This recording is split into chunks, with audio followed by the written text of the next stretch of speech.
ओम नमो भगवते वासुदेवाय। आप सभी का हमारे YouTube चैनल पर हार्दिक स्वागत है। आज पूर्णिमा के दिन आइए सुने श्री सत्यनारायण भगवान की कथा और आरती। शास्त्रों में बताया गया है कि सत्यनारायण व्रत कथा का पाठ करने से व्यक्ति को 1000 यज्ञ करने के बराबर पूर्ण फल की प्राप्ति होती है। सत्यनारायण भगवान व्रत कथा में भगवान विष्णु के सत्य स्वरूप के बारे में बताया गया है। इस व्रत का पाठ करने से घर में सुख समृद्धि का वास होता है और भगवान विष्णु की कृपा सदैव बनी रहती है। इसलिए कथा को आप पूरा श्रद्धा और भक्ति के साथ अवश्य सुने। प्रेम से बोले श्री लक्ष्मी नारायण भगवान की जय हो। एक समय की बात है, नैमिषारण्य तीर्थ में शौनक आदि 88,000 ऋषियों ने श्री सूत जी से पूछा, हे प्रभु, इस कलयुग में वेद विद्या रहित मनुष्यों को प्रभु भक्ति किस प्रकार मिल सकती है तथा उनका उद्धार कैसे होगा। हे मुनि श्रेष्ठ, कोई ऐसा तप बताइए जिससे थोड़े समय में ही पुण्य मिले और मनोवांछित फल भी मिल जाए। इस प्रकार की कथा सुनने की हम इच्छा रखते हैं। सर्व शास्त्रों के ज्ञाता सूत जी बोले, हे वैष्णव में पूज्य, आप सभी ने प्राणियों के हित की बात पूछी है, इसलिए मैं एक ऐसे श्रेष्ठ व्रत को आप लोगों को बताऊंगा जिसे नारद जी ने लक्ष्मी नारायण जी से पूछा था और लक्ष्मीपति ने मुनि श्रेष्ठ नारद जी से कहा था। आप सब इसे ध्यान से सुनिए। एक समय की बात है, योगी राज नारद जी दूसरों के हित की इच्छा लिए अनेकों लोकों में घूमते हुए मृत्यु लोक में आ पहुंचे। यहाँ उन्होंने अनेक योनियों में जन्मे प्रायः सभी मनुष्यों को अपने कर्मों द्वारा अनेकों दुखों से पीड़ित देखा। उनका दुख देख नारद जी सोचने लगे कि कैसा यत्न किया जाए जिसके करने से निश्चित रूप से मानव के दुखों का अंत हो जाए। इसी विचार पर मनन करते हुए वह विष्णु लोक में गए। वहां वह देवों के इस नारायण की स्तुति करने लगे, जिनके हाथों में शंख, चक्र, गदा और पद्म थे, गले में वरमाला पहने हुए थे। स्तुति करते हुए नारद जी बोले, हे भगवान, आप अत्यंत शक्ति से संपन्न हैं। मन तथा वाणी भी आपको नहीं पा सकती है। आपका आदि मध्य तथा अंत नहीं है। निर्गुण स्वरूप सृष्टि के कारण भक्तों के दुख को दूर करने वाले आपको मेरा नमस्कार है। नारद जी की स्तुति सुन विष्णु भगवान बोले, हे मुनिश्रेष्ठ, आपके मन में क्या बात है? आप किस काम के लिए पधारे हैं? उसे निसंकोच कहो। इस पर नारद मुनि बोले कि मृत्यु लोक में अनेक योनियों में जन्मे मनुष्य अपने कर्मों के द्वारा अनेकों दुख से दुखी हो रहे हैं। हे नाथ, आप मुझ पर दया रखते हैं तो बताइए कि वो मनुष्य थोड़े प्रयास से ही अपने दुखों से कैसे छुटकारा पा सकते हैं। श्री हरि बोले, हे नारद, मनुष्यों की भलाई के लिए तुमने बहुत अच्छी बात पूछी है। जिसके करने से मनुष्य मोह से छूट जाता है, वह बात मैं कहता हूँ, उसे सुनो। स्वर्ग लोक व मृत्यु लोक दोनों में एक दुर्लभ उत्तम व्रत है जो पुण्य देने वाला है। आज प्रेम बस होकर मैं उसे तुमसे कहता हूँ। श्री सत्यनारायण भगवान का ये व्रत अच्छी तरह विधान पूर्वक करके मनुष्य तुरंत ही यहाँ सुख भोग कर मरने पर मोक्ष पाता है। श्री हरि के वचन सुन नारद जी बोले कि उस व्रत का फल क्या है और उसका विधान क्या है। ये व्रत किसने किया था? इस व्रत को किस दिन करना चाहिए? हे प्रभु, सभी कुछ विस्तार से बताएं। नारद की बात सुनकर श्री हरि बोले, दुख व शोक को दूर करने वाला ये व्रत सभी स्थानों पर विजय दिलाने वाला है। मानव को भक्ति व श्रद्धा के साथ शाम को श्री सत्यनारायण की पूजा धर्म परायण होकर ब्राह्मणों व बंधुओं के साथ करनी चाहिए। भक्ति भाव से ही नैवेद्य, केले का फल, घी, दूध और गेहूं का आटा सवाया ले। गेहूं के स्थान पर साठी का आटा, शक्कर तथा गुड़ लेकर वह सभी भक्षण योग्य पदार्थों को मिलाकर भगवान का भोग लगाएं।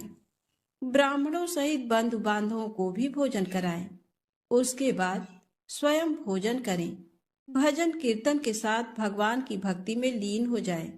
इस तरह से सत्यनारायण भगवान का ये व्रत करने पर मनुष्य की सारी इच्छाएं निश्चित रूप से पूरी होती हैं। इस कलिकाल अर्थात कलयुग में मृत्यु लोक में मोक्ष का यही एक सरल उपाय बताया गया है। सूत जी बोले, हे ऋषियों, जिसने पहले समय में इस व्रत को किया था उसका इतिहास कहता हूँ, ध्यान से सुनो। सुंदर काशीपुरी नगरी में एक अत्यंत निर्धन ब्राह्मण रहता था। भूख प्यास से परेशान वह धरती पर घूमता रहता था।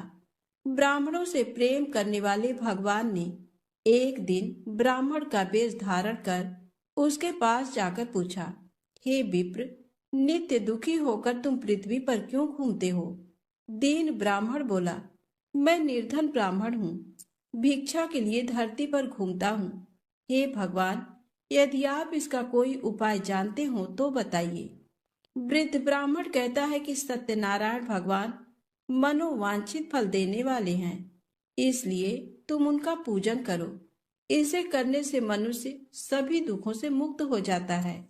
वृद्ध ब्राह्मण बनकर आए सत्यनारायण भगवान उस निर्धन ब्राह्मण को व्रत का सारा विधान बताकर अंतर ध्यान हो गए।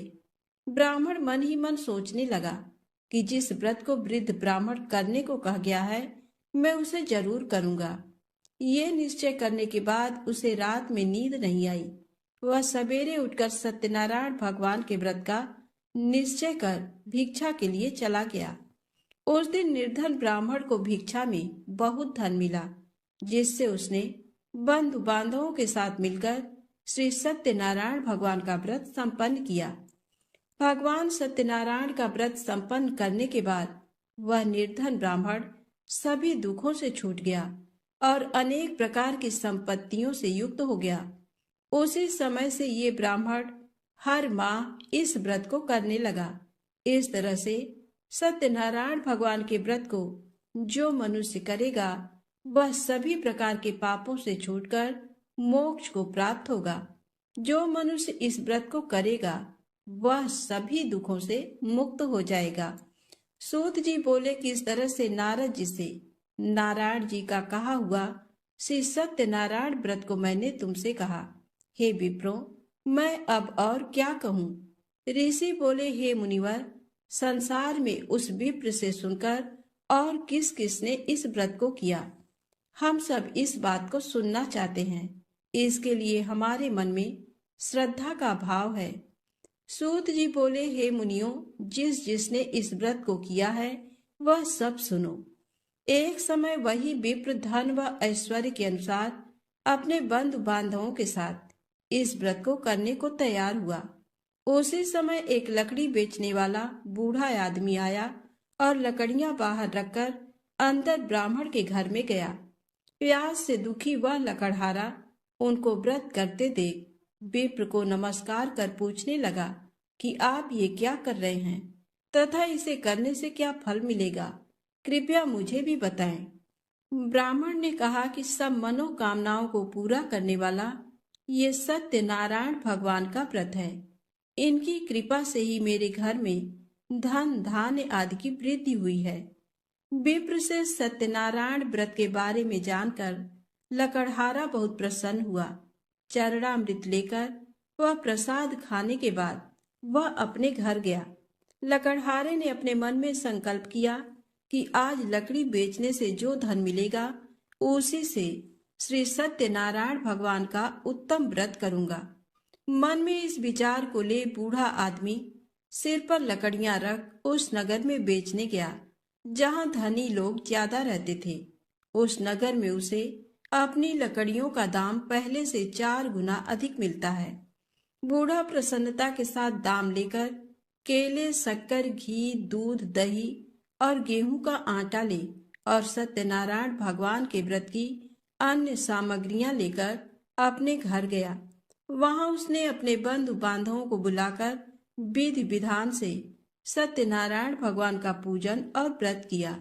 इस व्रत के प्रभाव से वह बूढ़ा लकड़हारा धन पुत्र आदि से युक्त होकर संसार के समस्त सुख भोग अंत काल में वैकुंठ धाम चला गया। सूत जी बोले, हे श्रेष्ठ मुनियों, अब आगे की कथा कहता हूँ। पहले समय में उल्का मुख नाम का एक बुद्धिमान राजा था। वह सत्य वक्ता और जितेंद्रिय था। प्रतिदिन देव स्थानों पर जाता और निर्धनों को धन देकर उनके कष्ट दूर करता था। उसकी पत्नी कमल के समान मुख वाली तथा सती साध्वी थी। भद्रशिला नदी के तट पर उन दोनों ने श्री सत्यनारायण भगवान का व्रत किया। उसी समय साधु नाम का एक वैश्य आया। उसके पास व्यापार करने के लिए बहुत सा धन भी था। राजा को व्रत करते देखकर वह विनय के साथ पूछने लगा, हे राजन, भक्ति भाव से पूर्ण होकर आप ये क्या कर रहे हैं? मैं सुनने की इच्छा रखता हूँ, तो आप मुझे बताएं। राजा बोला, हे साधु, अपने बंधु बांधवों के साथ पुत्र आदि की प्राप्ति के लिए एक महाशक्तिमान श्री सत्यनारायण भगवान का व्रत व पूजन कर रहा हूँ। राजा के वचन सुन साधु आदर से बोला, हे राजन, मुझे इस व्रत का सारा विधान कहिए। आपके कथनानुसार मैं भी इस व्रत को करूँगा। मेरी भी संतान नहीं है और इस व्रत को करने से निश्चित रूप से मुझे संतान की प्राप्ति होगी। राजा से व्रत का सारा विधान सुन व्यापार से निवृत्त हो वह अपने घर गया।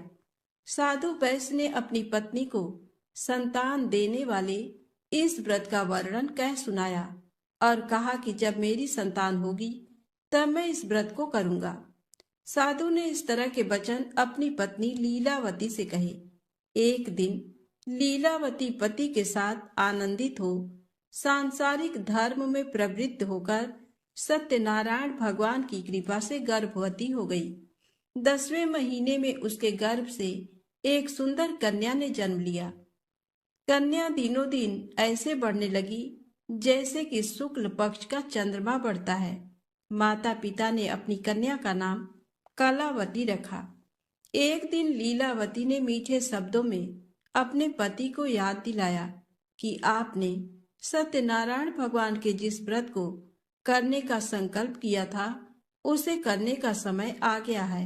आप इस व्रत को करिए। साधु बोला कि हे प्रिय, इस व्रत को मैं उसके विवाह पर करूंगा। इस प्रकार अपनी पत्नी को आश्वासन देकर वह नगर को चला गया। कलावती पिता के घर में रह वृद्धि को प्राप्त हो गई। साधु ने एक बार नगर में अपनी कन्या को सखियों के साथ देखा तो तुरंत ही दूत को बुलाया और कहा कि मेरी कन्या के योग्य वर देखकर आओ। साधु की बात सुनकर दूत कंचन नगर में पहुंचा और वहां देखभाल कर लड़की के सुयोग्य वणिक पुत्र को ले आया। सुयोग्य लड़के को देख साधु ने बंधु बांधवों को बुलाकर अपनी पुत्री का विवाह कर दिया। लेकिन दुर्भाग्य की बात ये कि साधु ने अभी भी श्री सत्यनारायण भगवान का व्रत नहीं किया। इस पर श्री भगवान क्रोधित हो गए और श्राप दिया कि साधु को अत्यधिक दुख मिले। अपने कार्य में कुशल साधु बनिया जमाई को लेकर समुद्र के पास स्थित होकर रत्नसारपुर नगर में गया। वहां जाकर दामाद ससुर दोनों मिलकर चंद्रकेतु राजा के नगर में व्यापार करने लगे। एक दिन भगवान सत्यनारायण की माया से एक चोर राजा का धन चुराकर भाग रहा था। उसने राजा के सिपाहियों को अपना पीछा करते देख चुराया हुआ धन वहां रख दिया जहां साधु अपने जमाई के साथ ठहरा हुआ था। राजा के सिपाहियों ने साधु वैश्य के पास राजा का धन पड़ा देखा तो वह ससुर जमाई दोनों को बांधकर प्रसन्नता से राजा के पास ले गए और कहा कि उन दोनों चोरों को हम पकड़ लाए हैं, आप आगे की कार्यवाही की आज्ञा दें। राजा की आज्ञा से उन दोनों को कठिन कारावास में डाल दिया गया और उनका सारा धन भी उनसे छीन लिया गया। श्री सत्यनारायण भगवान के श्राप से साधु की पत्नी भी बहुत दुखी हुई। घर में जो धन रखा था उसे चोर चुरा ले गए। शारीरिक तथा मानसिक पीड़ा व भूख प्यास से अति दुखी हो अन्न की चिंता में कलावती ब्राह्मण के घर गई। वहां उसने श्री सत्यनारायण भगवान का व्रत होते देखा। फिर कथा भी सुनी। वह प्रसाद ग्रहण कर रात को घर वापस आई। माता ने कलावती से पूछा कि हे पुत्री, अब तक तुम कहाँ थी? तेरे मन में क्या है? कलावती ने अपनी माता से कहा, हे माता, मैंने एक ब्राह्मण के घर में श्री सत्यनारायण भगवान का व्रत देखा है। कन्या के वचन सुन लीलावती भगवान के पूजन की तैयारी करने लगी। लीलावती ने परिवार व बंधुओं सहित सत्यनारायण भगवान का पूजन किया और उनसे वर मांगा कि मेरे पति तथा जमाई शीघ्र घर आ जाएं। साथ ही ये भी प्रार्थना की कि हम सबका अपराध क्षमा करें। श्री सत्यनारायण भगवान इस व्रत से संतुष्ट हो गए और राजा चंद्रकेतु को सपने में दर्शन दे कहा कि हे राजन, तुम उन दोनों वैश्यों को छोड़ दो और तुमने उनका जो धन लिया है उसे वापस कर दो। अगर ऐसा नहीं किया तो मैं तुम्हारा धन, राज्य व संतान सभी को नष्ट कर दूंगा। राजा को ये सब कहकर वह अंतर ध्यान हो गए। प्रातःकाल सभा में राजा ने अपना सपना सुनाया। फिर बोले कि वणिक पुत्रों को कैद से मुक्त कर सभा में लाओ। दोनों ने आते ही राजा को प्रणाम किया। राजा मीठी वाणी में बोला, हे महानुभाव, भाग्यवश ऐसा कठिन दुख तुम्हें प्राप्त हुआ है, लेकिन अब तुम्हें कोई भय नहीं है। ऐसा कह राजा ने उन दोनों को नए वस्त्र आभूषण भी पहनाए और जितना धन उनका लिया था उससे दुगुना धन वापस कर दिया। दोनों वैश्य अपने घर को चल दिए। श्री सत्यनारायण व्रत कथा का तीसरा अध्याय संपूर्ण। बोलिए श्री सत्यनारायण भगवान की जय। सत्यनारायण भगवान की व्रत कथा का चौथा अध्याय। सूत जी बोले, वैश्य ने मंगलाचार कर अपनी यात्रा आरंभ की और अपने नगर की ओर चल दिए। उनके थोड़ी दूर जाने पर एक दंडी वेशधारी श्री सत्यनारायण ने उनसे पूछा, हे साधु, तेरी नाव में क्या है? अभिमानी वणिक हंसता हुआ बोला, हे दंडी, आप क्यों पूछते हो? क्या धन लेने की इच्छा है? मेरी नाव में तो बेल व पत्ते भरे हुए हैं। वैश्य के कठोर वचन सुन भगवान बोले, तुम्हारा वचन सत्य हो।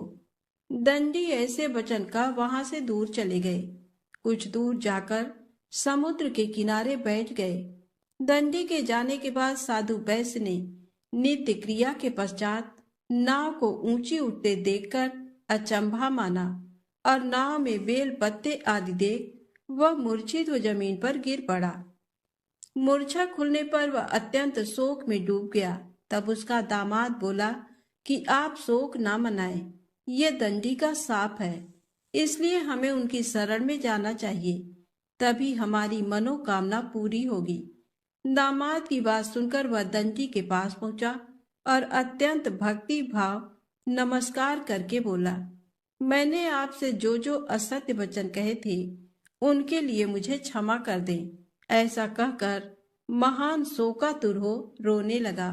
तब दंडी भगवान बोले, हे वणिक पुत्र, मेरी आज्ञा से बार बार तुम्हें दुख प्राप्त हुआ है। तू मेरी पूजा से विमुख हुआ। साधु बोला, हे भगवान, आपकी माया से ब्रह्मा आदि देवता भी आपके रूप को नहीं जानते, तब मैं अज्ञानी कैसे जान सकता हूँ? आप प्रसन्न होइए। अब मैं सामर्थ्य के अनुसार आपकी पूजा करूंगा। मेरी रक्षा करो और पहले के समान नौका में धन भर दो। साधु वैश्य के भक्ति पूर्वक वचन सुनकर भगवान प्रसन्न हो गए और उसकी इच्छा अनुसार वरदान देकर अंतर ध्यान हो गए। ससुर जमाई जब नाव पर आए तो नाव धन से भरी हुई थी। फिर वहीं अपने अन्य साथियों के साथ सत्यनारायण भगवान का पूजन कर अपने नगर को चल दिए।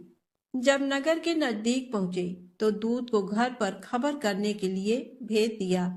दूत साधु की पत्नी को प्रणाम कर कहता है कि मालिक अपने दामाद सहित नगर के निकट आ गए हैं। दूत की बात सुन साधु की पत्नी लीलावती ने बड़े हर्ष के साथ सत्यनारायण भगवान का पूजन कर अपनी पुत्री कलावती से कहा कि मैं अपने पति के दर्शन को जाती हूँ, तू कार्य पूर्ण कर शीघ्र आ जा। माता के ऐसे वचन सुन कलावती जल्दी में प्रसाद छोड़ अपने पति के पास चली गई।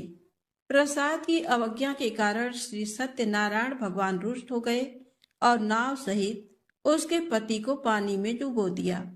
कलावती अपने पति को वहां न पाकर रोती हुई जमीन पर गिर गई।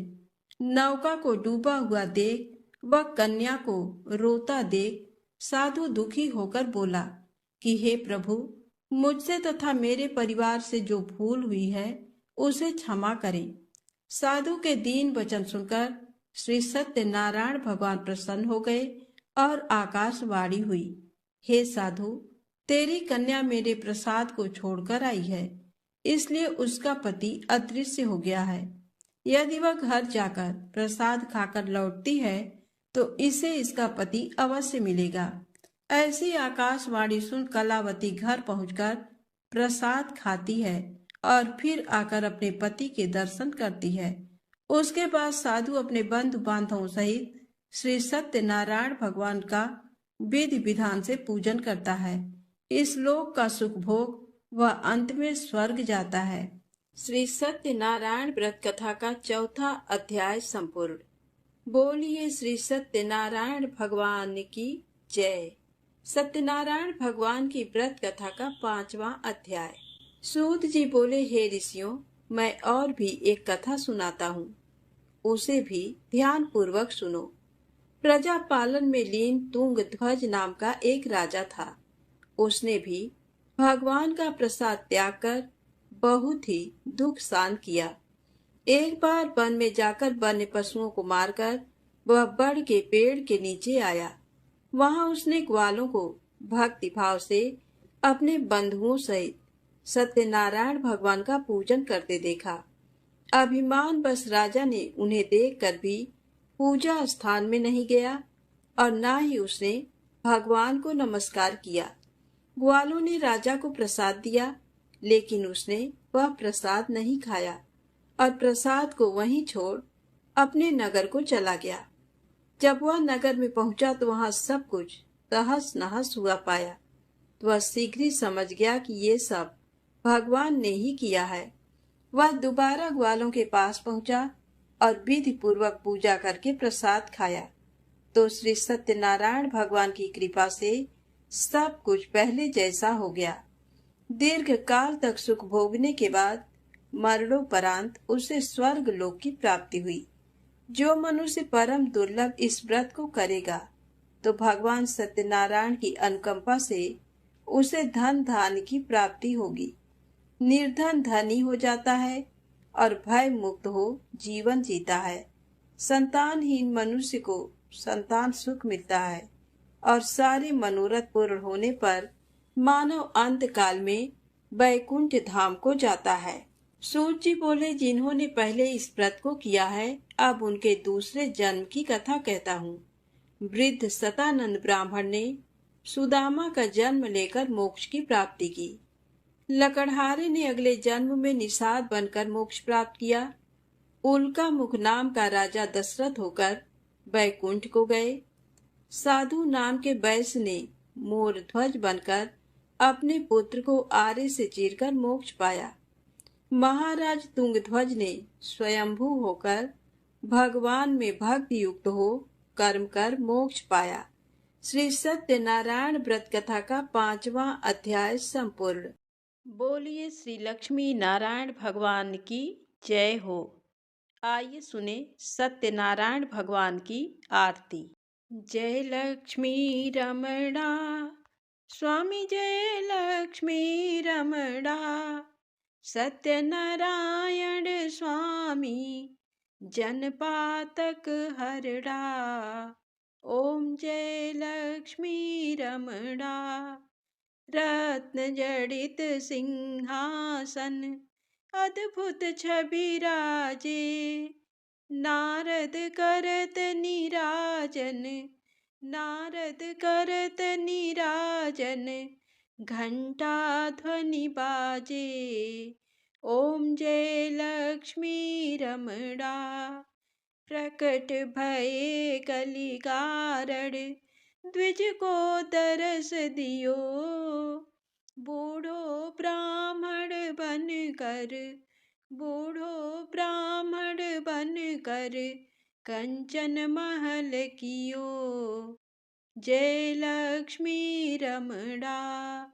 दुर्बल भील कठारो, जिन पर कृपा करी। चंद्रचूड़ एक राजा, चंद्रचूड़ एक राजा, तिनकी विपत्ति हरी। जय लक्ष्मी रमणा। पैस्य मनोरथ पायो, श्रद्धा तज दीन्ही। सो फल भोग्यो प्रभु जी, सो फल भोग्यो प्रभु जी, फिर स्तुति कीन्ही। जय लक्ष्मी रमणा। भाव भक्ति के कारण, छिन छिन रूप धर्यो। श्रद्धा धारण कीन्ही, तिनको काज सर्यो। जय लक्ष्मी रमणा। ग्वाल बाल संग राजा, वन में भक्ति करी। मन वांछित फल दीन्हो, मन वांछित फल दीन्हो, दीन दयालु हरि। जय लक्ष्मी रमणा। चढ़त प्रसाद सवायो, कदली फल मेवा। धूप दीप तुलसी से, धूप दीप तुलसी से, राजी सत्य देवा। जय लक्ष्मी रमणा। सत्यनारायण जी की आरती, जो कोई नर गावे। तन मन सुख संपत्ति, मन वांछित फल पावे। जय लक्ष्मी रमणा। जय लक्ष्मी रमणा। स्वामी जय लक्ष्मी रमणा। सत्यनारायण स्वामी, जन पातक हरड़ा। जय लक्ष्मी रमणा। बोलिए श्री लक्ष्मी नारायण भगवान की जय।